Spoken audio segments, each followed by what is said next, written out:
আজকে আমরা দেখব 3 অঙ্কের কোনো সংখ্যার স্কয়ার কিভাবে শর্টকাটে করতে হয়। এটা করার জন্য প্রথমেই সংখ্যাটাকে দুটো টুকরোতে ভেবে নিতে হবে। এককের ঘরের সংখ্যা মানে 2, এটা হবে একটা টুকরো, আর বাকি যে দুটো অঙ্ক পড়ে আছে মানে 12, এটা হবে আর একটা টুকরো। এবারে 2 এর স্কয়ার কত হয় 4, সেটা এখানে লিখে নিচ্ছি। এবারে যেটা করতে হবে, এই যে 12, 2 আর স্কয়ারের 2, এই তিনজনকে নিজেদের মধ্যে গুণ করে নিতে হবে। তাহলে 2 দুগুণে 4, 4 বারোই কত 48, 48-এর 8 লিখবো, 4টা থাকবে হাতে। এবার আর একটা টুকরো কত আছে 12, এবারে 12 স্কোয়ার করলে কত হবে 144, তার সাথে হাতের 4টা যোগ করে দেবো, করলে কত হবে 148। তাহলে এইটা হচ্ছে আমার অ্যান্সার। এবার এই অঙ্কটা দেখে নিই।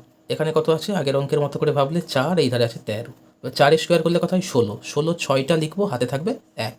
এবার এই তিনটেকে যেমন গুণ করেছিলাম, 4 2 8, 8 13 104, হাতের 1 যোগ করলে 105, 105-এর 5 বসে যাবে, হাতে থাকবে 10।